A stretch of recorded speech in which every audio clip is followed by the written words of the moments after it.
Hi, it's me again with Corel Tips and Tricks. Somebody sent me this photograph and a picture or a file. They want to be able to wrap this strip around this border to get that effect and have this would be the side. My main concern, if we take the parallel dimension tool and measure this piece of wood, it's over an inch and a quarter wide. That's going to be really hard to bend, even plywood, without getting it wet, steam it or something.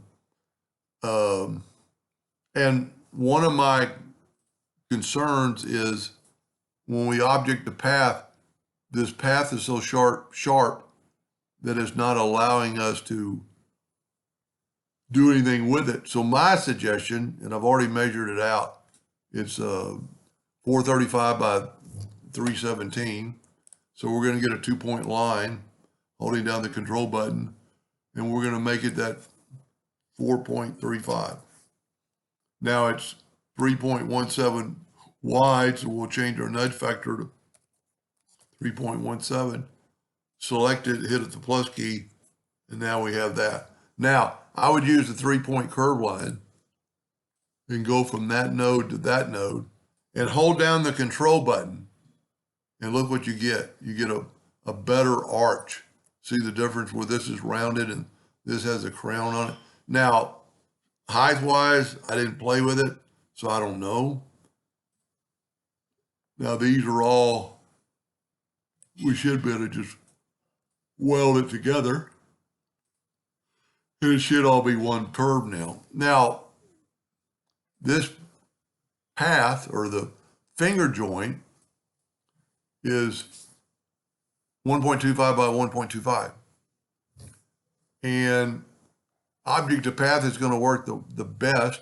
What we need to do is find out how long this curve is.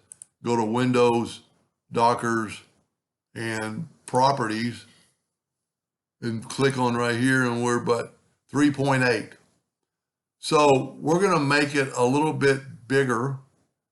So with my ratio unlocked, I'm going to make this 101%. And we're at 9 point, we're really close to 14. So let's go 101.5. We're really close to 14. So we're 14 inches long, this stretch. So if this is an 1/8 inch, bring out a calculator, 14 divided by a quarter, because we want that size plus an 1/8 inch space, there's 56 of them. So if we get out, go to object,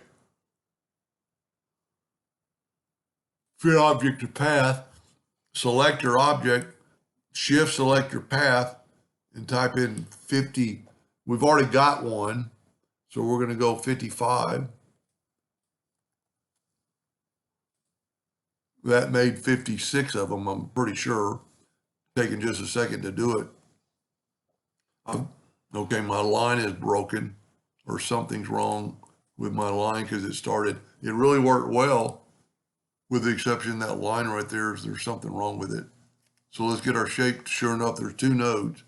So let's select them both, go up to Windows, Dockers, Join Curves. Got mine set on real low and hit apply. Select it again. Okay, it did it. So now we're ready. Select that, shift select that, 55. The only problem is we might need to make it a little bit bigger. But you can see how now the art, I need to change that to a hairline. You get off of that, grab my path, change it. Well, it is a hairline. It just looks thick. I don't know how that could be. Let's make it red. Man, it looks thick. Now, you can't really just weld this, I don't think. So let's do this. Let's go back, select it all. Might not work. We went back minus front, that didn't work. Go back and back minus front. I went front minus back the first time. So neither of that's going to work. So what we need to do, it's one thing I like about object to path is you can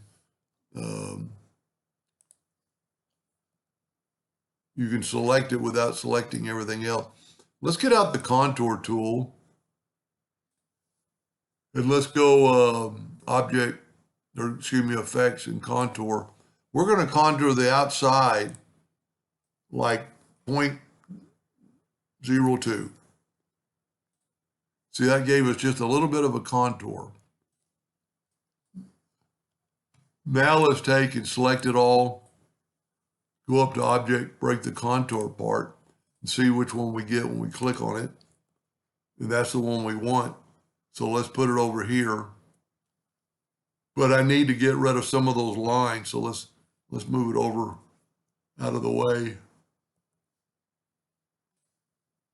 We want the inside line gone. So we're going to select it with our shape tool and select all four of those nodes and right click and break it apart. Then we should be able to take our virtual segment delete key and delete that. It might have some little tabs on the bottom, which could probably stay there. Because by breaking apart it did it. Now our tabs are going to be a little short now, but oh, I erased the wrong one. I need the other line done.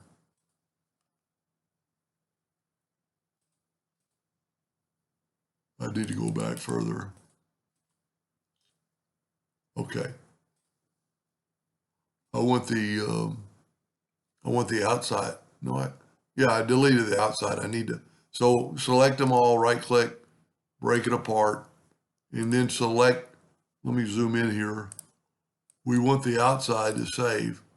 So we'll delete the inside. And when we did that, I don't think there's any, there's a little bit of that could really stay there for a second, but we'll go ahead and delete it. So it won't mess up our path. Now our tabs are going to be a little shorter, but that I could have adjusted the tabs and made them bigger. Select it all and weld it. I should have done one step first before I did that, because that didn't work. Oh, I know one thing I needed to do. Object to path, they're individually. So let's nudge that out of the way and let's select all this and go up to object and combine them. You can either combine them or group them, and I think combine's going to work better. Now let's select them and see if weld works. Nope, same thing. So what I can do now is I'm backing up and I'm going to go, whoop.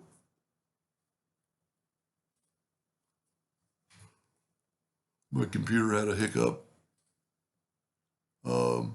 We need to make an inside to this because we want a little edge for the wood to be on. So now let's contour the outside like 0.25, or really maybe an 1/8 inch, but that'll work. Go up to object, break the contour apart, and we need our path plus the inside one. So we'll get the inside one, which is our first path. Now we need to break this and get the outside. Same thing, take your shape tool, right click, break it apart. And we want the inside kept this time. So we're going to get with this. And see what that did? It gave us a layer of wood to be the edge. Now, because, we're not exactly here, let's bring in an indexing line. See, the bottom of that one is, well, the things are perfect. It's just not, this isn't perfect. So grab that, hold down the shift key and make that line longer. Okay. Now what we're going to do is let's move our finger joints out of the way. And we need to probably bring this line down to the indexing line, holding down the control button. Then grab the 2-point line. Well, I'm not there yet. I want to make it a hairline. Be a lot easier to deal with. Start moving and hold down the control button so it'll be perpendicular. I need to make this pick it with the pick tool, and I don't know why it drew it like that. Now we need to make another line that grabs these 2 points. This might be hard to follow. This isn't an easy one. Fill that in. So now we got a complete unit. I'm going to left click. I'm going to leave it black. Nudge it over.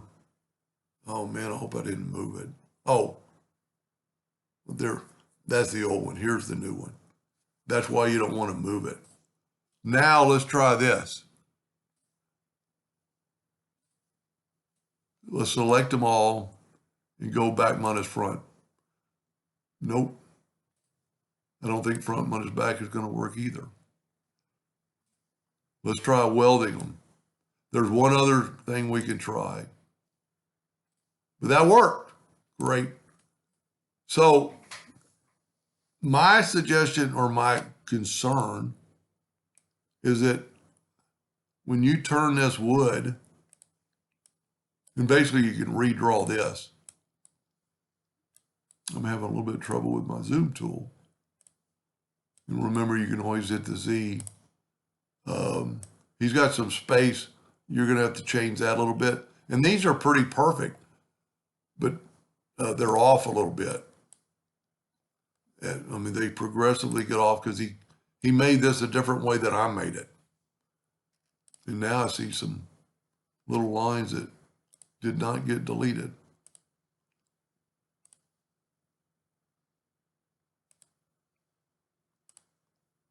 Well, it worked everywhere but there. Let's try this. Let's fill it in with the Smart Fill tool. See, that one didn't get, well, let's do this. Let's fill that one in, move it over. Fill that one in, move it over. And now left click, no fill. Right click, red. We still got those lines. Hopefully they'll delete now though. Nope. Little concerning. Okay, what we can do is take our shape tool and take all these and break them apart. Then we should be able to cut. Nope. Man, I didn't break it apart enough.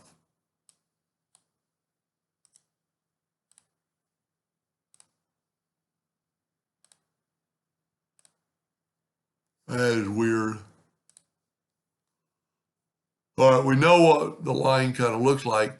This is kind of unorthodox, but take your 3-point curve line and go from, well, before we do that, we need to get rid of that one. Let me back up here. Get rid of this one line.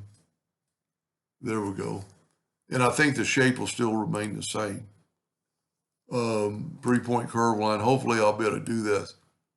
And a little bit unorthodox. See if it'll cut now.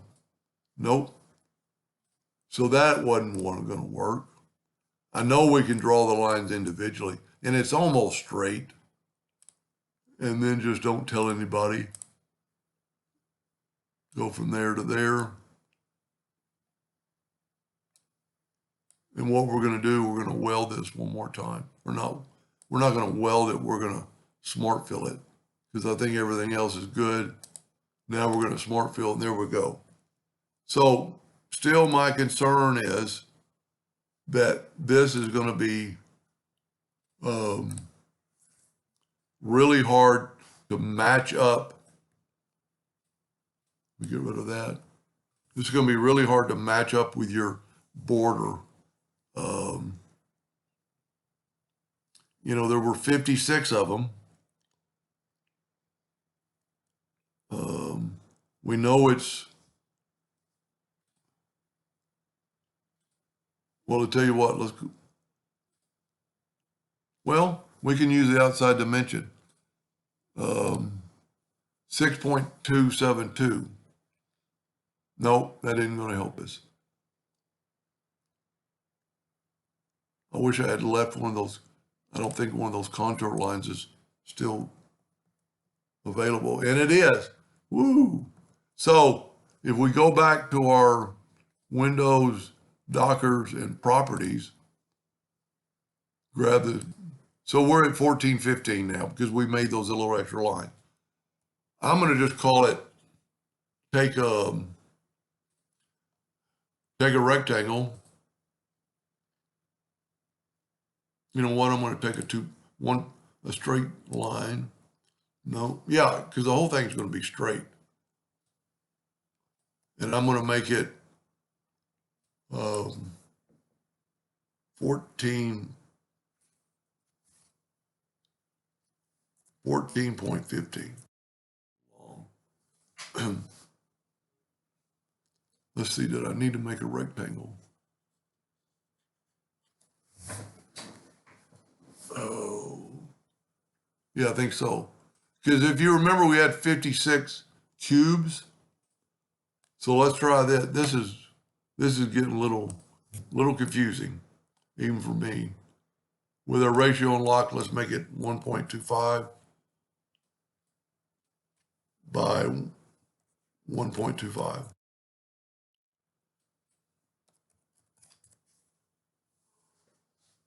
Damn, that's, oh, 0.125. I was thinking that looks huge. Okay. And we need 56 of these. I actually think blend might be the best way to go, but we'll try this. Grab your object, shift select your path, go back to object to path. And we did 55 because where I got one. Takes just a second. Doesn't really matter what side I put them on. Nope, because these aren't a 1/4 inch apart.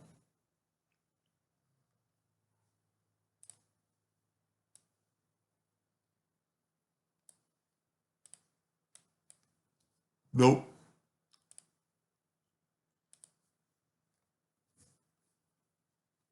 Anyway, this video is getting really long. I'm going to stop it and make part 2 when I figure it out. Hope that helped a little bit, and thank you for watching.